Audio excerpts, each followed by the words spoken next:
Gostaria que os irmãos abrissem e ficassem de pé mais nesse exercício maravilhoso. Abrisse no Salmo de número 2, Salmo messiânico, Salmo de número 2.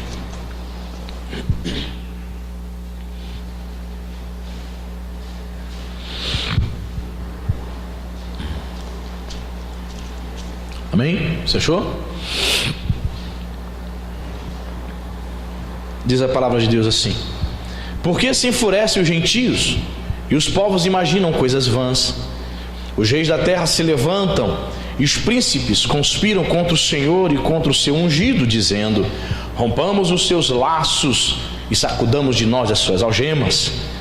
Ri-se aquele que habita nos céus, o Senhor zomba deles. Na sua ira, a seu tempo lhes há de falar, e no seu furor os confundirá.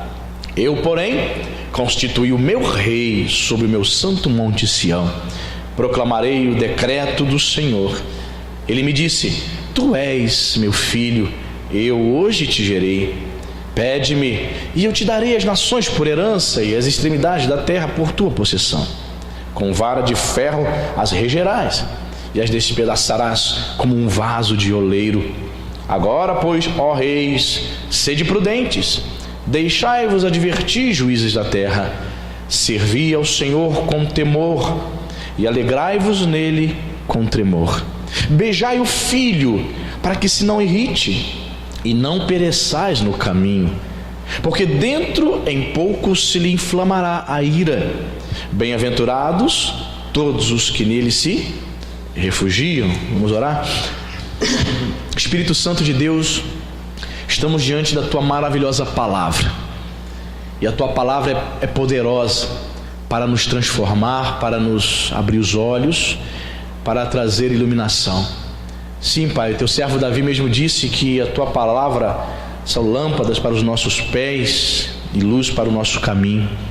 Pai, que as escrituras, que a palavra ministrada aqui nesta manhã venha iluminar o caminho do meu irmão, venha ser lâmpada, Senhor, para iluminar a vida de cada crente que está aqui nesta manhã, com o coração aberto para ouvir a explanação, a exposição da tua palavra. Usa-me, Senhor, de maneira rica e abundante nesta manhã, no nome de Jesus. Amém e graças a Deus. Amém? Muito bem. Temos aqui um salmo muito famoso, Salmo número 2, que é um salmo messiânico no qual o Senhor colocou no meu coração para compartilhar alguns pensamentos, algumas reflexões com os irmãos. E conforme nós temos por hábito, nós vamos analisar versículo por versículo, porque assim a gente aprende muito. Diz aí, a Sociedade Bíblica do Brasil deu um título, talvez aí sua Bíblia seja da Sociedade Bíblica do Brasil. O título do salmo é O Reinado do Ungido de Deus. Quem é o ungido de Deus? Jesus Cristo. A palavra Cristo vem do grego Christos, o ungido, né? Em hebraico Mashiach, né? Yeshua HaMashiach. Jesus é o ungido de Deus.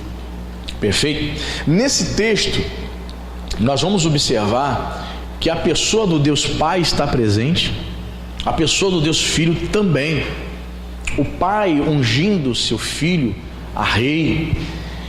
E é interessante a maneira como as nações, as pessoas que não servem a Deus, se comportam diante do governo do rei, do ungido. Um texto que foi escrito há quase 3.000 anos atrás, irmãos. E nós vamos perceber verdades tremendas que nós observamos nos dias de hoje. Vamos lá. Versículo 1. A pergunta, né? Uma pergunta. Por que se enfurecem os gentios e os povos imaginam coisas vãs? Outras traduções dizem: e os povos tramam coisas vãs. Irmãos, aprendemos aqui por esse texto aqui que os reinos deste mundo, o sistema, ele se opõe, sempre vai se opor ao reino de Deus. Nós não podemos achar, não podemos ser ingênuos de achar que o mundo vai amar a igreja, o reino, o governo de Cristo. Nós não podemos ser ingênuos de achar que o mundo, que este mundo podre, que se opõe contra Deus, que trama contra Deus, vai amar você que faz parte da igreja. Jesus escrevendo, ou melhor dizendo, João escrevendo acerca de Jesus, antes dele ser crucificado, disse, nos seus discursos lá no Evangelho de João, que o mundo nos odeia. Então, nós não podemos ser ingênuos de achar que nós somos queridos por aqueles que não servem ao Senhor. O que me preocupa muito é ver alguns crentes esquerdistas nas redes sociais, apoiando regimes que são contra os princípios cristãos, e eles têm, é interessante que eles têm por amigos. Quem são os amigos dos chamados crentes esquerdistas? Sabe quem são? A turma LGBT. Imagina, você diz que é crente, todos os seus amigos, tá lá um arco-íris, Haddad 13, apoiando você, batendo palma para você, e você se dizendo crente. Não é estranho, irmão? Quando a turma LGBT me aplaude por conta dos meus discursos e por conta da minha posição política, no mínimo estranho, porque o mundo odeia o crente, porque os povos imaginam coisas vãs. Escrevi o seguinte aqui no meu esboço: o ápice do pecado humano se mostra no ódio dos homens em tramarem contra Cristo e o seu evangelho. O imperador Diocleciano, irmãos, que reinou no final do século I, ele cunhou uma medalhazinha que continha a seguinte inscrição. Estava escrito assim: o nome dos cristãos está sendo extinto, porque ele foi um dos imperadores que mais matou crente. Diocleciano. O nome dos crentes estão sendo extintos, melhor dizendo. Percebe? Estou exterminando, estou matando. Então, naquele afã de matar os crentes, de perseguir os crentes, ele começava a perceber: bem, já que estou matando o maior número de crentes possível, a igreja vai deixar de existir. Mas é interessante isso, Quanto mais crentes morriam, mais a igreja crescia, amém, irmão? E nós estamos aqui depois de 2000 anos. O mundo odeia o povo de Deus. Diz aqui o versículo 2: os reis da terra se levantam e os príncipes conspiram contra o Senhor e contra o seu ungido. Lembrando que Senhor aqui é Adonai ou Yahvé. Então, numa tradução bem literal, diz aqui: os príncipes, ou seja, os líderes deste mundo, eles conspiram, eles se levantam, eles se rebelam contra Yahvé, contra Deus Pai e contra o seu ungido, contra Jesus. Irmão, sabe uma coisa que eu aprendo? É que quando um governante, quando um líder político, ele cria uma lei, ou ele tenta criar leis que afrontam a família, ele tenta criar leis no qual ele tenta, desprezar, envergonhar o evangelho de Jesus Cristo. Ele não está se levantando, se rebelando, conspirando contra mim e você não. Ele está conspirando contra o próprio Senhor, contra o próprio ungido, contra o próprio Cristo. Então esses indivíduos são dignos de pena, Cíntia falou, vou falar. Cíntia, a gente viu uma postagem, um post, um meme com a cara do Haddad. A Cíntia falou assim: poxa, às vezes eu olho esse moço e me dá uma pena dele. Eu falei: pena? Esse camarada está tramando coisas terríveis contra a igreja. Tentou fazer uma aliança com meia dúzia de pastores marxistas agora na última semana, mas ele trama assim, ele odeia a igreja. Esses caras são ateus, são militantes, eles não querem o bem do povo de Deus. Percebe? Então, quando eles tramam essas coisas, quando o indivíduo desse projeta uma lei para, tirar a inocência das nossas crianças, olha, ele está mexendo com o próprio Deus, irmão. Diz o texto aqui: conspiram, eles estão tramando.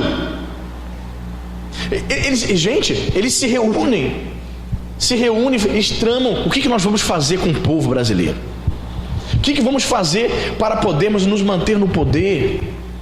A perversidade no coração dos homens. Eles não estão apenas tramando contra as pessoas inocentes, contra a igreja, não. Eles estão conspirando contra o próprio Deus. É interessante. Eles se levantam. A humanidade sem Deus sempre se rebelará contra o Senhor.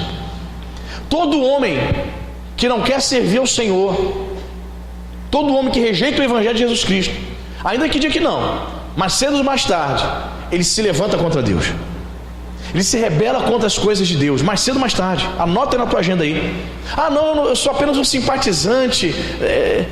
Tem gente que fala, não, eu não sou crente, mas eu sou apenas um simpatizante. Eu gosto mais ou menos de ouvir uma canção, de vez em quando de ouvir o pastor.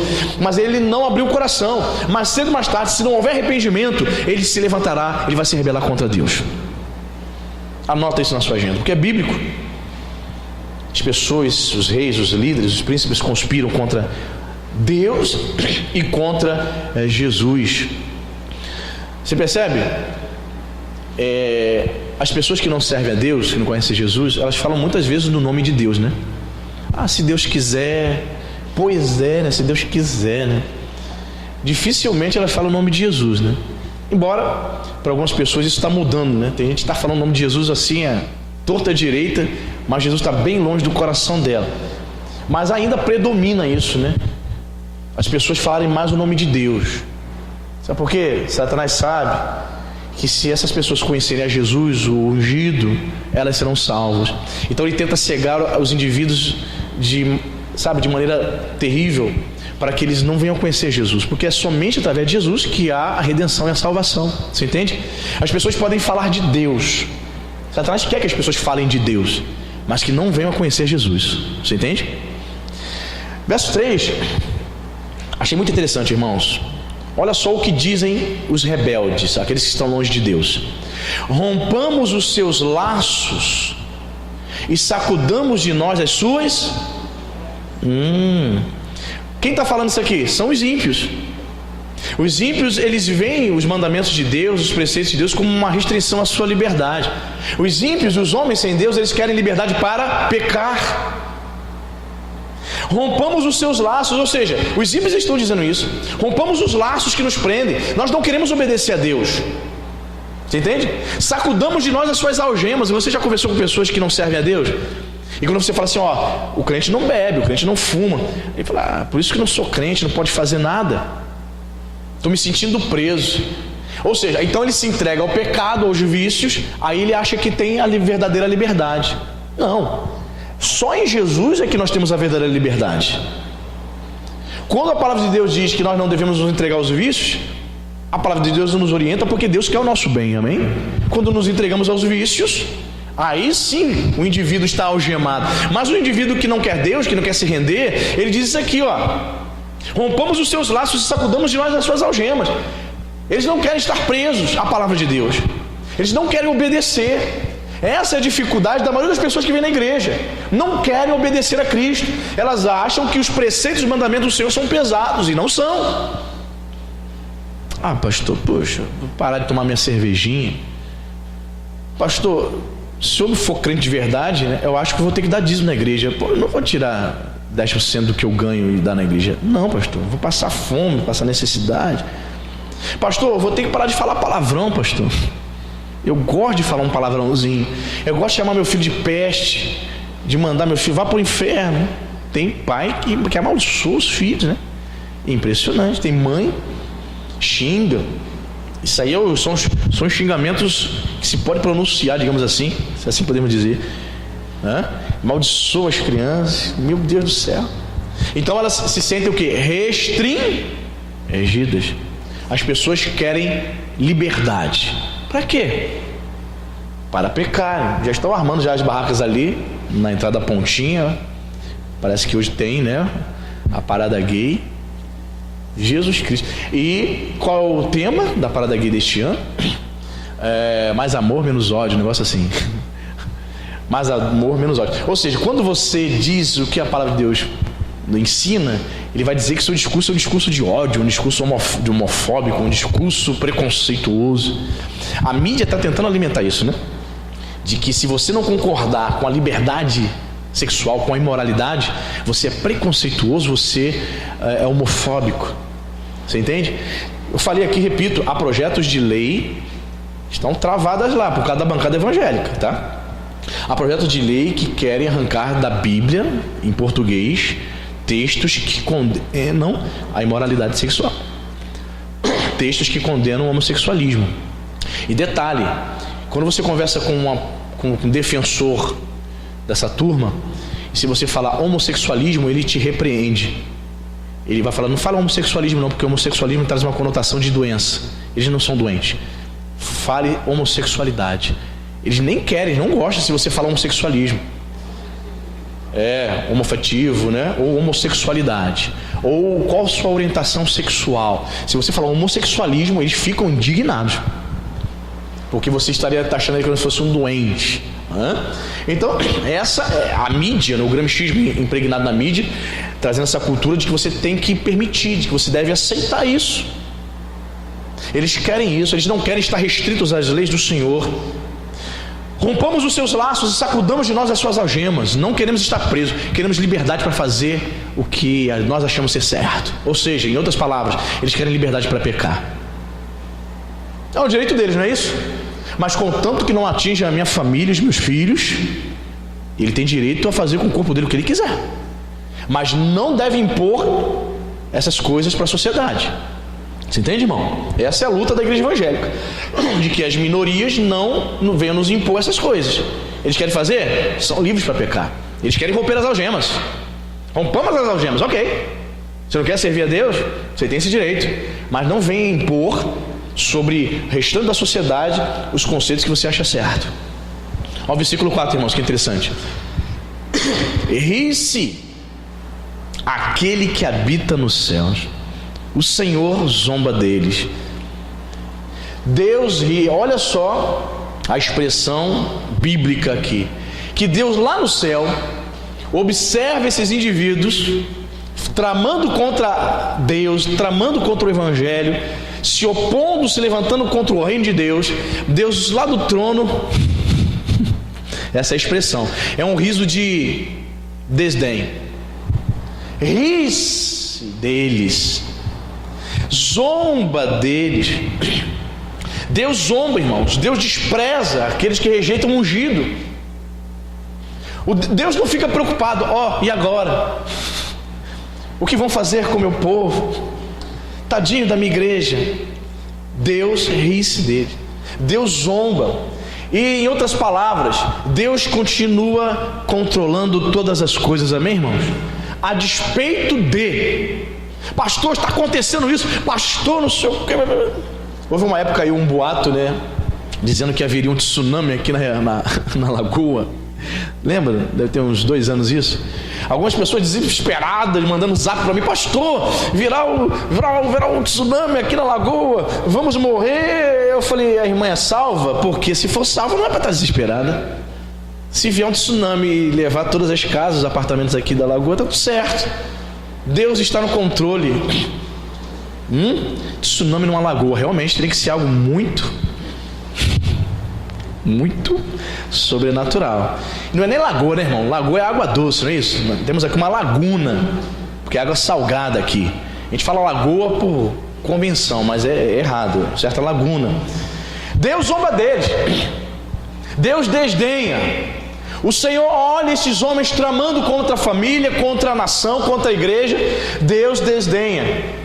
Deus vê esses homens criando projetos de lei para obrigar pastores a ser obrigatório o pastor a fazer casamento de gays, de homossexuais. Se o pastor não fizer, o pastor será preso. Eu fui em determinado lugar, numa festinha de criança, aí a gente conversando sobre política, uma pessoa que nunca conhecia, sabia que eu era o pastor, falou assim: o senhor está preparado? Eu falei: estou, ué. O senhor está preparado para ser preso? Eu falei: estou, estamos juntos, estamos aí.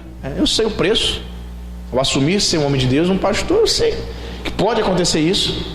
Mas se pudermos evitar, melhor, né, irmão? Se pudermos evitar, se Deus permitir colocarmos homens, né, que prezem pela família para estar lá, para evitar tais medidas, tais projetos de leis, amém. Mas e se não conseguirmos evitar? Temos que estar dispostos a, hein? Ainda bem que eu tirei o nível superior a tempo, irmão, para ficar em cela especial, né, irmão?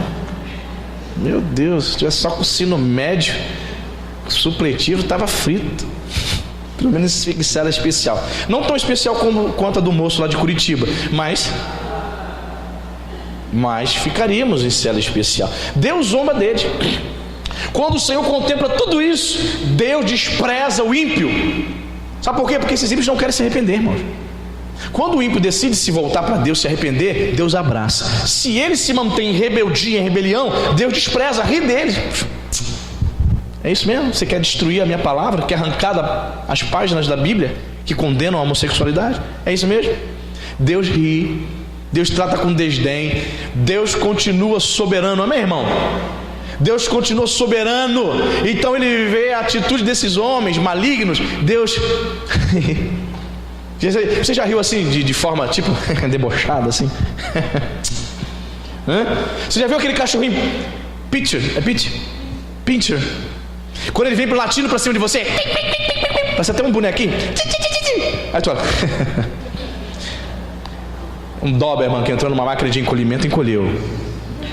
É o Doberman que encolheu. Você ri. Por que você ri? Porque ele não pode fazer nada contra você.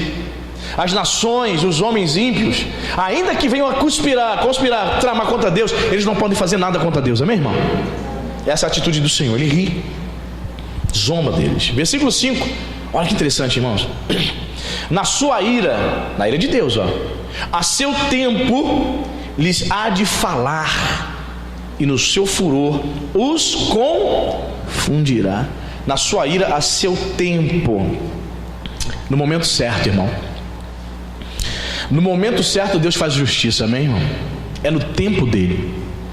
Talvez você esteja indignado como eu, como muitos homens e mulheres de Deus, de vermos tantas coisas erradas, sim ou não? Assim como no ano passado, possivelmente quando sair dessa igreja hoje à noite e for para minha casa, eu terei que passar lá no meio deles, na parada gay. E como no ano passado eu terei que ver vários homens e mulheres no paredão lá do lado da minha casa se beijando, fazendo sexo ali, como no ano passado aconteceu. Traz indignação, traz, porque é pouca vergonha. Não respeitam as famílias, eles querem respeito, mas não respeitam os moradores ali. Tem alguns moradores até que se retiram no dia, né? Começa a ser umas 3 horas da tarde, vai até a meia-noite, entende? Mas o texto é interessante. No tempo certo, no seu tempo Deus vai falar. Ao momento de Deus agir, amém, irmão? No tempo dele, no seu tempo, Deus vai mostrar à humanidade quem de fato está no controle. Quando esses indivíduos vão pegar o microfone agora à tarde e começarem a fazer declarações contra a igreja, eles zombam, né? Jogam indireta, jogam piadinha o tempo todo para os evangélicos. Quando eles começarem a fazer isso, muitos de nós ficamos a pensar: Senhor, tem misericórdia, o Senhor está vendo isso, essa afronta? Mas as escrituras, elas são verdadeiras, irmão. No seu tempo, a seu tempo, Deus vai falar. Ao tempo de Deus, o tempo certo para Deus agir. Não é quando nós achamos ser o melhor momento. O tempo é de Deus, é Deus que determina. Deus fala, e quando Ele fala, acontece isso aqui, ó: no seu furor os confundirá. As escrituras, Paulo vai dizer isso, né? Que Deus confunde os sábios deste mundo. Aquele que se acha inteligente, aquele que se acha muito sábio, esperto, experiente, domina a história, a política, a filosofia. Eu estava ouvindo, até admiro ele, né? Eu acho ele um professor inteligentíssimo de filosofia, Luiz Felipe Pondé. Quantos conhecem esse filósofo, Luiz Felipe Pondé? Muito bem, ele é um ateu, mas é um cara muito equilibrado nas suas declarações acerca de política, filosofia. Por isso eu vejo muito equilíbrio na palavra dele. Aí ele fala: por que sou ateu? Aí ele tem no canal dele alguns vídeos, né? Vídeos curtos, de 5 minutos. Aí um desses vídeos ele botar: por que eu sou ateu? Ele diz o seguinte, que eu sou ateu, mas eu não sou militante, ele falou. Eu entendo que as pessoas que acreditam em Deus, isso é bom para elas. Eu não sou desses militantes ateus que ficam tentando provar que Deus não existe. Eu entendo, olha só que interessante, achei interessante. Eu entendo que não crer que Deus existe, isso é comigo. Estou resolvido quanto a isso. Aí ele falou: não tenho necessidade de crer num Deus. Vai vendo. Mas as pessoas que creem, eu respeito, e eu acho que elas devem fazer isso porque lhes faz bem. Há pessoas que precisam crer em Deus. Aí ele quer dizer: eu não. Mas eu falei assim para a Cíntia: tá vendo, Cíntia? É uma declaração assim, até equilibrada, porém ele faz uma afirmação que mostra o quanto um homem distante de Deus está enganado. O que ele quis dizer? Eu sem Deus estou resolvido. Sem a orientação do Espírito Santo, sem Jesus, somos nada, amém, gente? Jesus disse: sem mim nada podeis fazer. A declaração dele demonstra, no fundo, por mais equilibrado que ele seja, sensato que ele seja, demonstra como está o coração do homem, distante de Deus, soberbo, altivo. Estou resolvido. Eu conheço muito, eu sou um cara que conheço vários pensadores, então eu sei viver a vida. É isso que ele quer dizer. Mas espiritualmente ele está o quê? Equivocado. Porque nós citamos aqui, né, o Salmo 119, verso 105: lâmpada para os meus pés e luz para os meus caminhos é a tua palavra. A vida do homem só é iluminada, só tem direção, ele só consegue enxergar a vida através da iluminação da palavra. É lâmpada e é luz para os meus caminhos.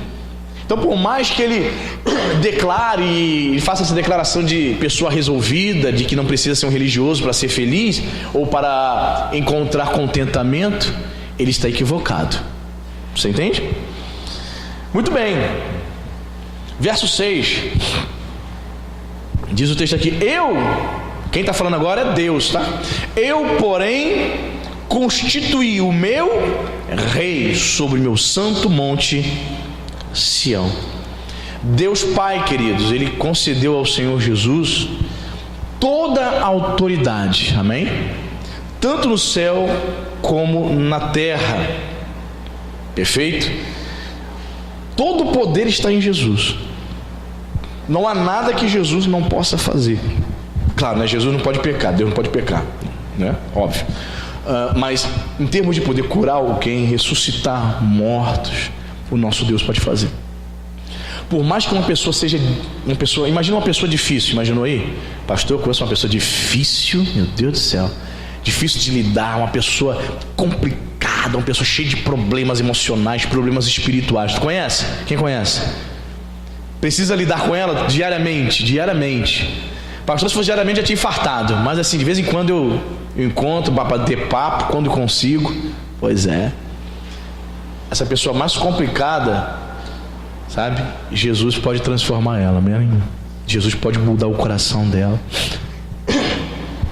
Existem pessoas complicadas que não vão aceitar também essa transformação, né?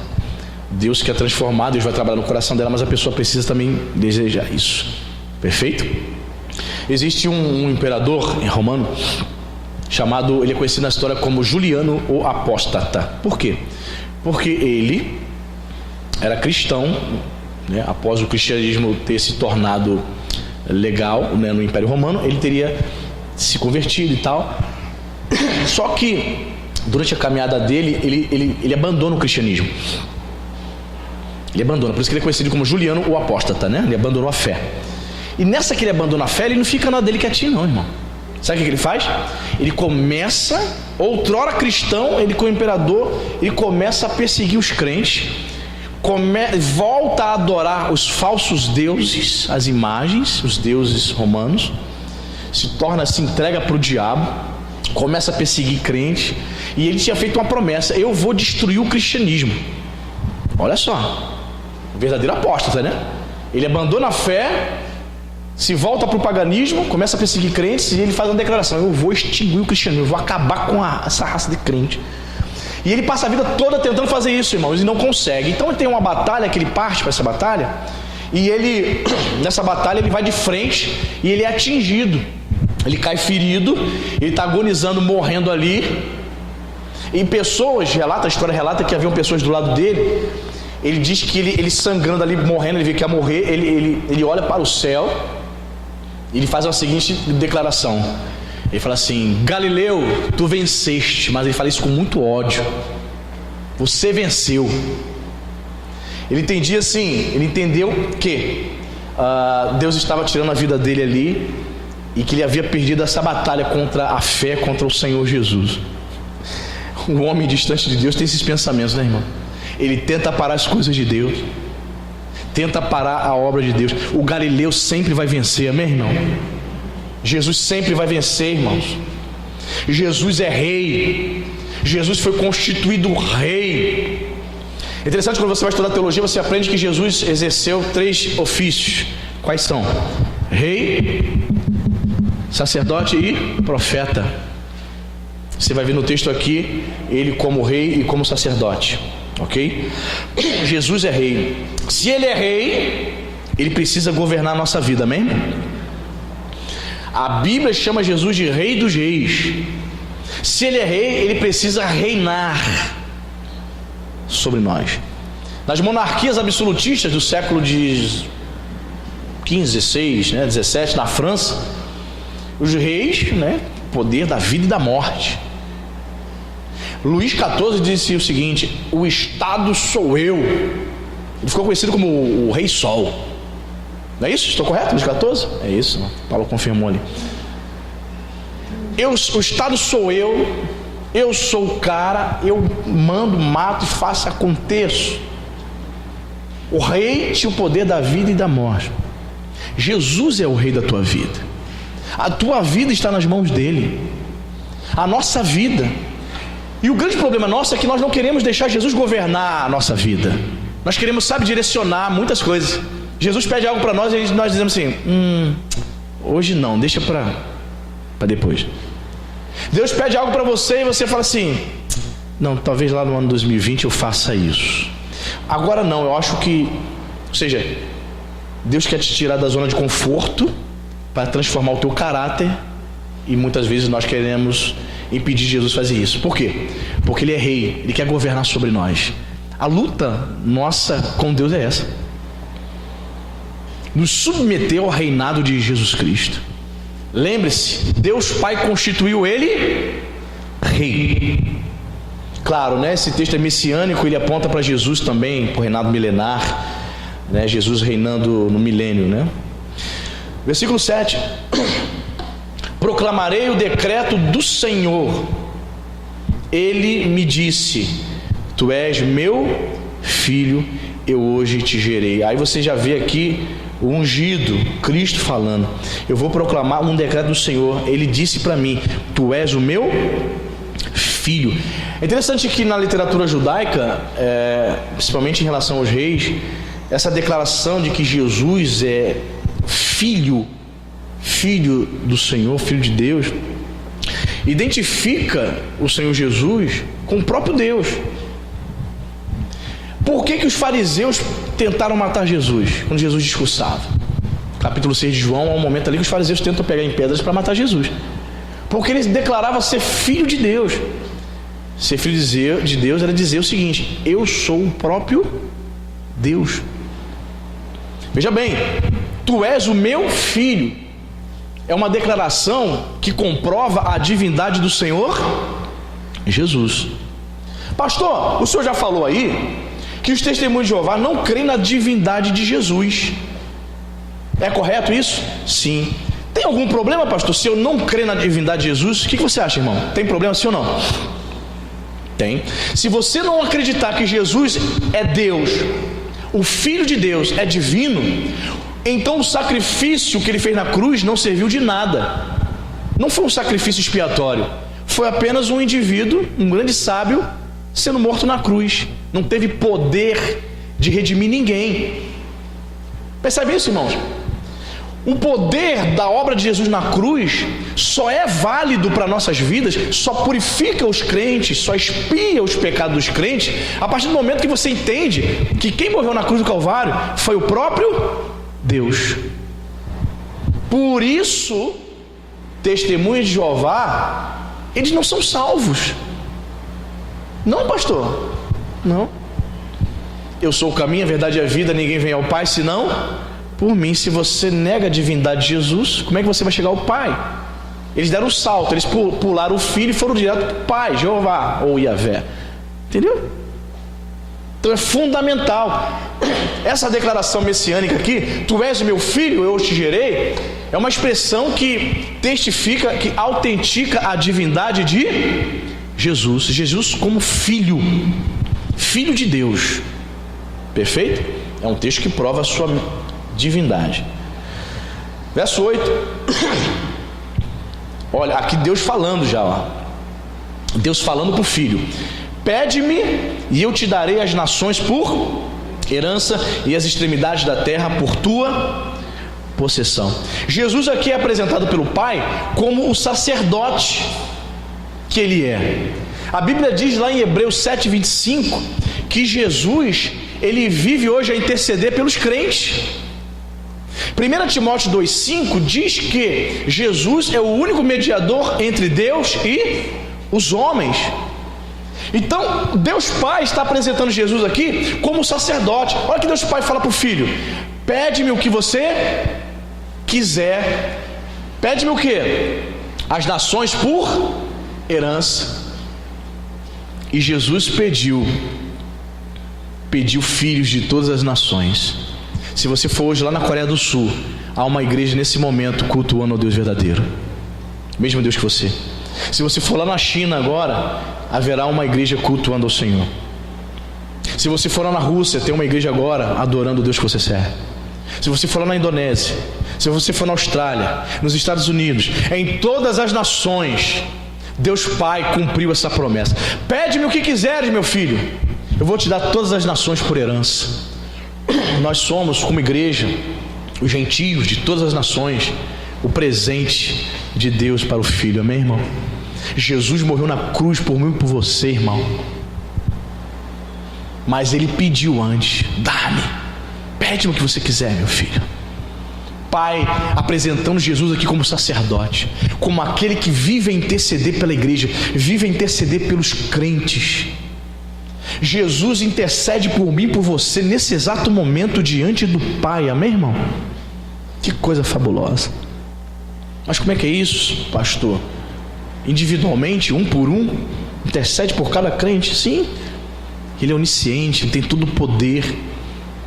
Então ele aqui é apresentado como sacerdote.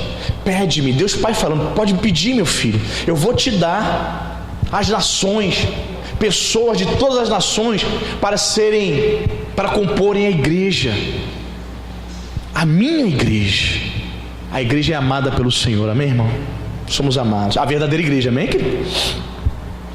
Verso 9, olha o que o Deus Pai fala a respeito do Filho Jesus: com vara de ferro você vai fazer o quê? As regerás e as despedaçarás como um vaso de oleiro. Existe uma versão que traduz assim: os que se levantam contra ele na rebeldia serão despedaçados como vasos de barro. Irmãos, é interessante que essa expressão que Jesus vai reger com vara de ferro fala de correção severa. Reis na antiguidade se apresentavam usando uma vara de madeira, geralmente. E essa expressão aqui apresentando Jesus, o Filho, regendo as nações com vara de ferro, expressa a maneira como ele vai julgar as nações, a maneira como ele julgará os homens que se afastam do Senhor. Jesus vai governar com autoridade. E essa expressão aqui que ele vai despedaçar como vaso de oleiro é uma lembrança para aqueles que rejeitam a Deus de que eles serão despedaçados. E quando eu estava preparando essa mensagem, me veio à mente uma declaração do senhor Luiz Inácio Lula da Silva. No ano passado, antes dele ser preso, ele fez a seguinte declaração: ainda que Jesus volte, Jesus pode voltar, ainda que ele volte, ninguém vai me impedir de ser o presidente de 2018. Sabe que ele falou isso, né? Você sabe disso? Sim ou não? Sabe o que aconteceu aqui? O Filho despedaçou o barro. Onde ele está agora, irmão? Numa cela, confortável, mas está, né? Esperamos que ano que vem ele seja transferido para um presídio de verdade. Se você quer saber, ele tem televisão, tem celular, tem tudo ali, conforto. Ele está tirando férias, né? Lá na Polícia Federal, essa que é a verdade. Esperamos que ele seja realmente transferido para uma prisão de verdade para pagar por seus crimes.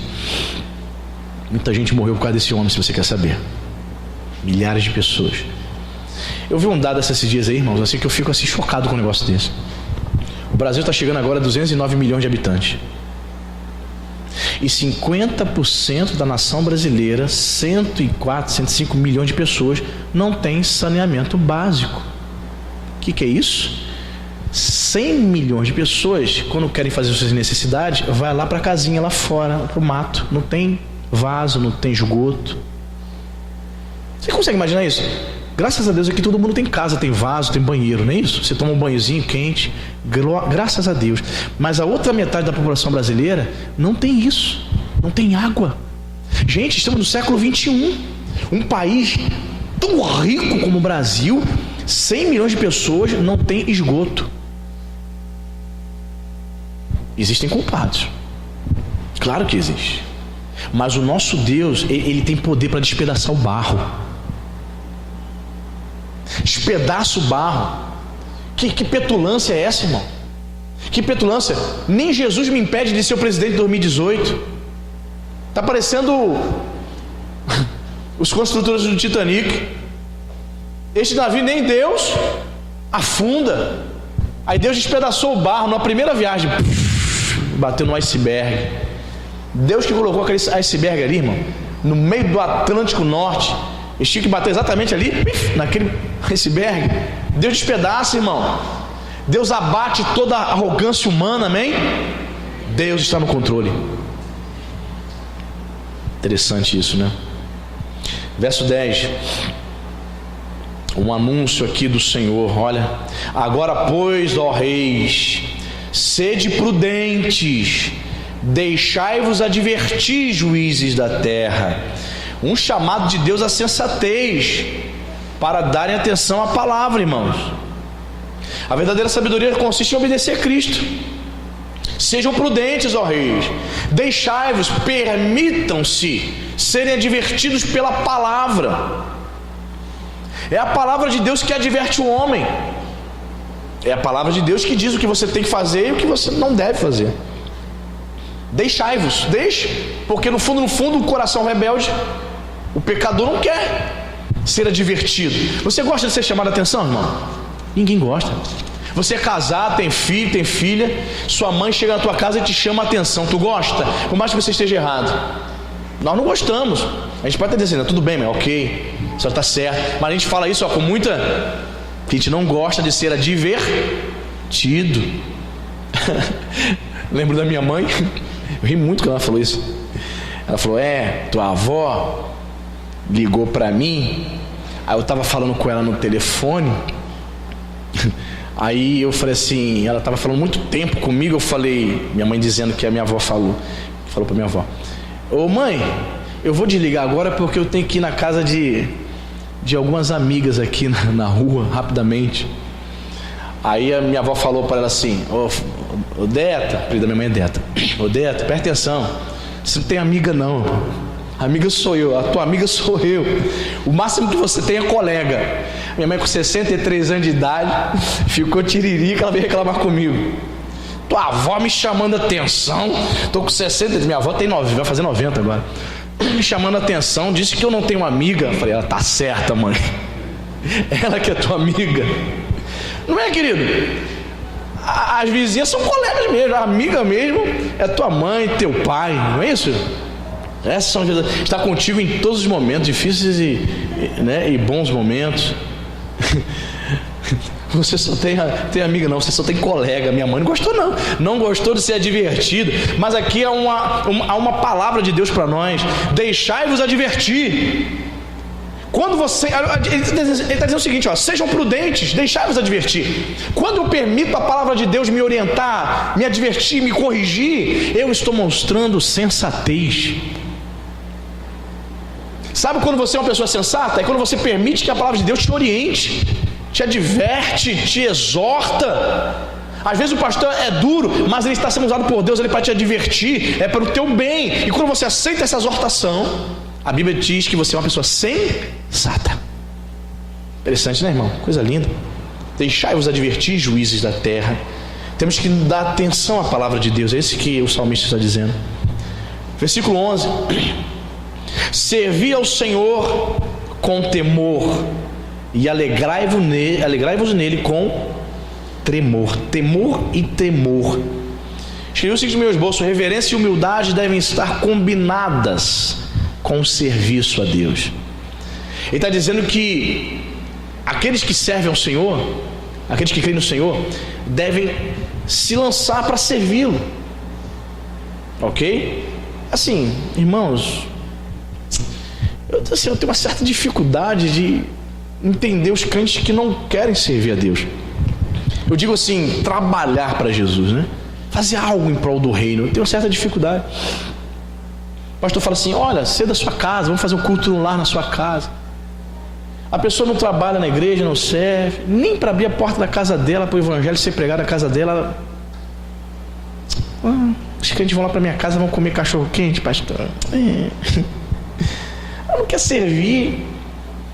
Há uma invocação aqui, é uma chamada de Deus.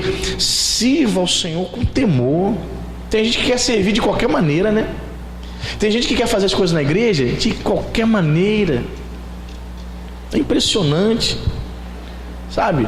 Não respeita horário, não faz o melhor, não prepara a aula para dar aula para as crianças. Meu Deus do céu. Esse serviço a Deus precisa ser com temor. Você precisa fazer o melhor, porque você está fazendo para Deus. Eu preciso dar o meu melhor ao pregar a palavra, porque eu estou fazendo para os irmãos, mas em primeiro lugar eu estou fazendo para Deus. E é interessante que ele vai dizer: servir ao Senhor e alegrai-vos. A verdadeira sabedoria vem de obedecer a Deus, irmão. A vida só vai ter sentido, de fato, de verdade, quando você obedece ao Senhor Jesus. A verdadeira alegria vem da obediência.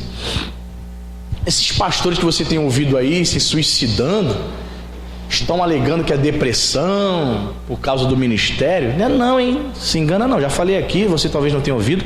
Repito, estão puxando o histórico desses pastores. São pastores que estavam dirigindo igreja ou não, com título, viciados em cocaína, com mulher na rua, saindo com garoto de programa. Garoto, não é garota não.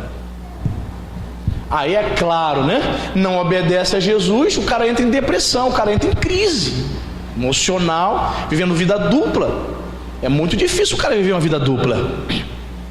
O cara subir num púlpito desse, falar de Jesus, falar de Deus, e lá fora com amante. Poxa. Às vezes tem alguns caras que conseguem manter isso. Um tempo, 2 tempos, mas a consciência pesada faz com que ele saia, né? Mas outros não. Outros ficam com a mente cauterizada e eles conseguem convencer. Se o Espírito Santo está falando para ele se arrepender, mas ele fecha o coração para o Espírito Santo, cauteriza a mente, consegue se convencer de que Deus releva e ele continua tocando a vida.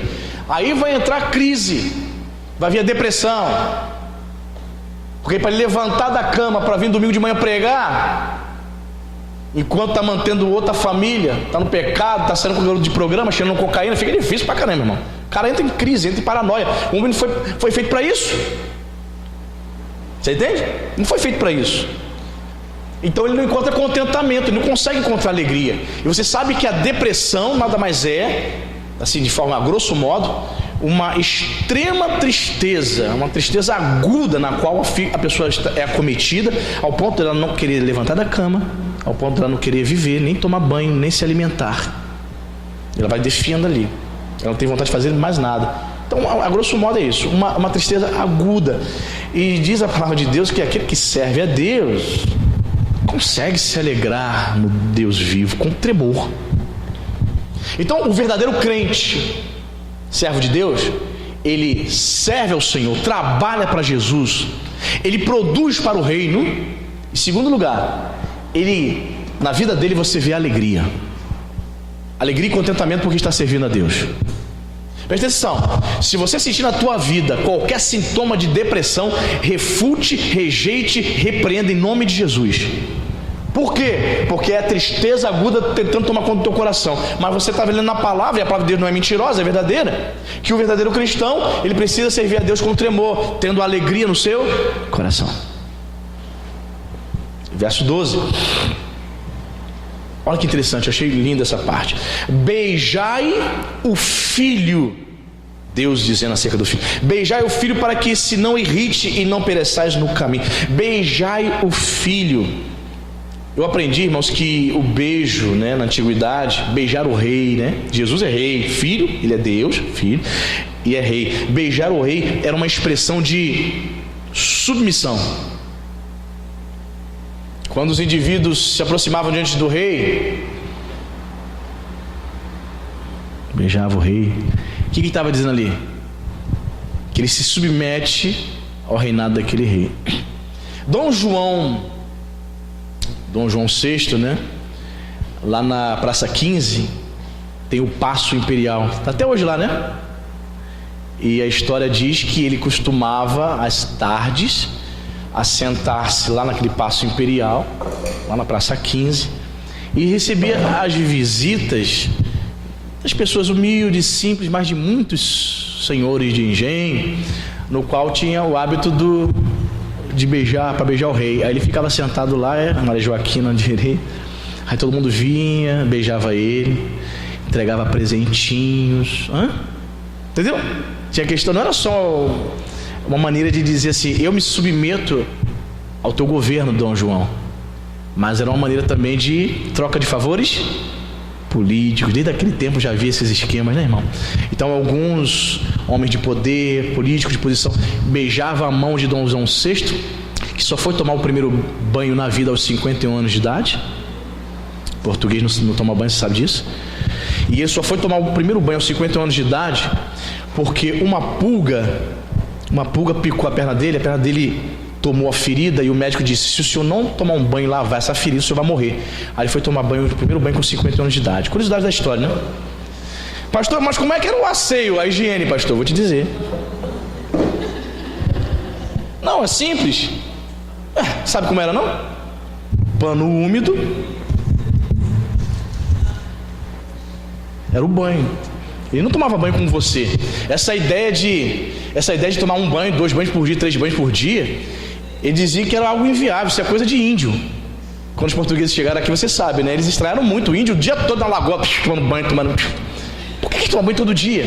E na antiguidade havia um conceito que os antigos acreditavam que tomar muito banho, seria um banho por dia, tomar muito banho retirava partes imateriais da alma dele.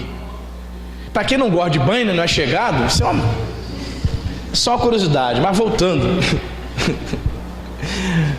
meu Deus do céu, beijar o filho, então é uma expressão que é de submissão. Será que estamos beijando o filho diariamente, como faziam lá no Paço Imperial, diante de Dom João VI, do rei? Tem crente que não quer, tem crente que só quer dar só até logo, só joinha. Beijar, se aproximar, se submeter. Tem crente que só quer dar um abraço rapidinho assim, um tapinha nas costas de Jesus. Mas a ordem de Deus é: beijai o filho, se submetam a ele. A ordem de Deus para o povo dele. Para não acontecer o quê? Se você não se submeter, olha que interessante, beijai o filho, para que ele não se irrite. O Senhor Jesus se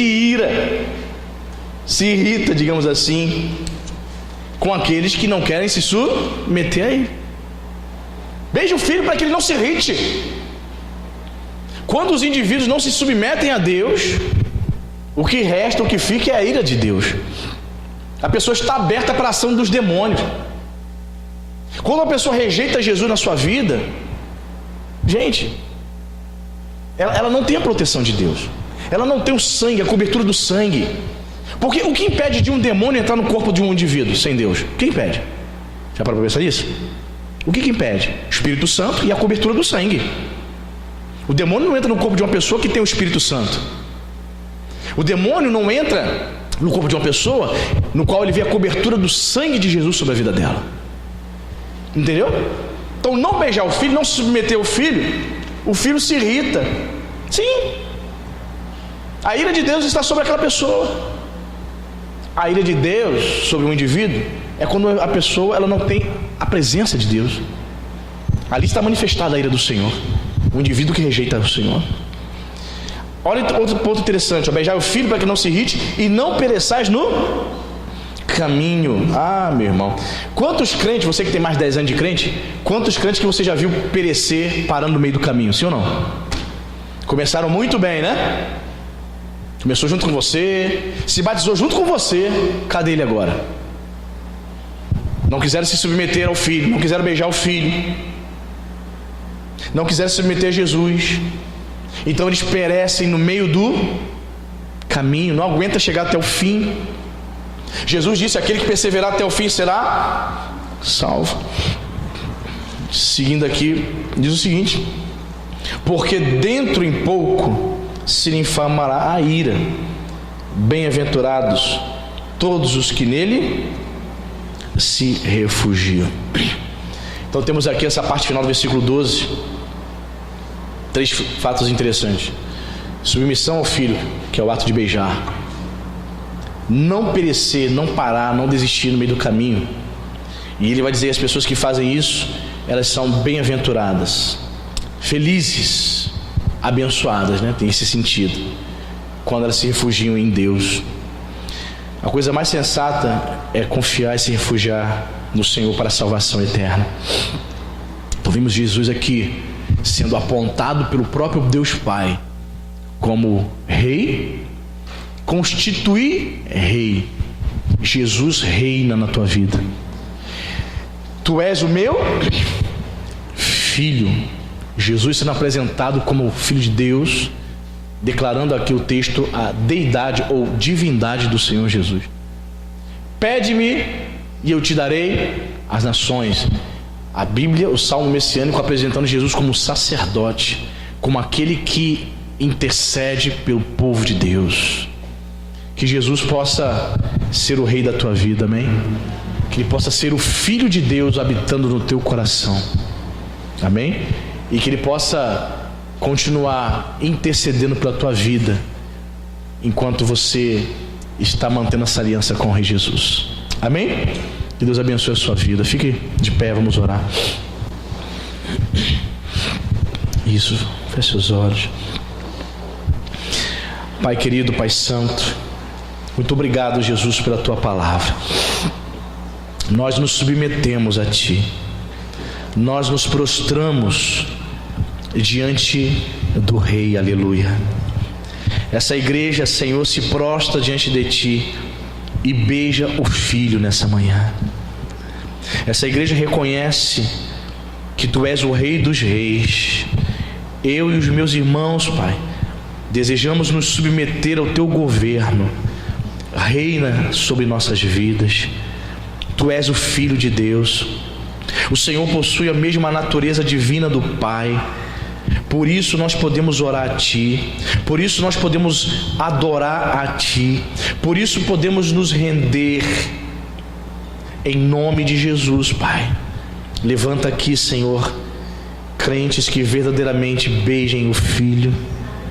Ah, Senhor, a humanidade sem o Senhor tem conspirado contra ti, estão imaginando coisas vãs, estão tentando viver sua própria liberdade, mas nós aprendemos aqui nessa manhã que o Senhor reina, que o Senhor está no controle de todas as coisas, que o Senhor do céu ri-se e zomba dos ímpios, porque eles não podem nada contra o Senhor.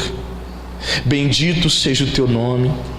Nos ensina, Senhor, a servirmos ao Senhor com temor. Pai, queremos estar na tua presença e queremos que a alegria do Espírito Santo reine em nossos corações. Sim, Pai, porque o Senhor tem chamado o teu povo para serem exortados na palavra. Sim, deixai-vos advertir, ó juízes da terra. Permita que o Senhor venha exortá-los. Sim, Pai, nós queremos nos submeter a ti, e se necessário for, Pai, queremos ser corrigidos pelo Senhor, porque é a tua palavra que diz que o Pai corrige o filho que ama. Ah, Senhor, sabemos que somos amados por ti, sabemos que somos amados pelo Senhor, e o Senhor demonstrou esse amor lá na cruz. Se necessário for, Pai, venha nos corrigir, venha nos redirecionar, venha orientar o nosso caminho através da palavra do Senhor. Lâmpada para os meus pés e luz para o meu caminho é a tua palavra. Sim, bendito do Senhor, queremos nos submeter a ti, Que o Senhor venha ter misericórdia daqueles, Senhor, que são rebeldes. Que o Senhor venha ter misericórdia daqueles que conspiram contra Ti, porque o Senhor disse que iria despedaçar os vasos de barro. Muitas pessoas desafiaram o Senhor e hoje estão, Senhor, pagando um alto preço. Assim como na história, Pai, recente, na história antiga, todos que desafiaram a Ti com sua arrogância, com a sua soberba, se perderam, foram despedaçados como vaso de barro. Mas nós, como igreja do Senhor, nós nos prostramos, nós nos rendemos e beijamos o Filho, aleluia. Que esta igreja possa se submeter ao Filho de Deus, em nome de Jesus. Reina, Senhor, aqui nesse lugar. Nós te convidamos, reina em cada coração. Que a igreja de Nova Vida de Araruama, Senhor, seja uma igreja que se submeta a Ti, hoje e para todo sempre.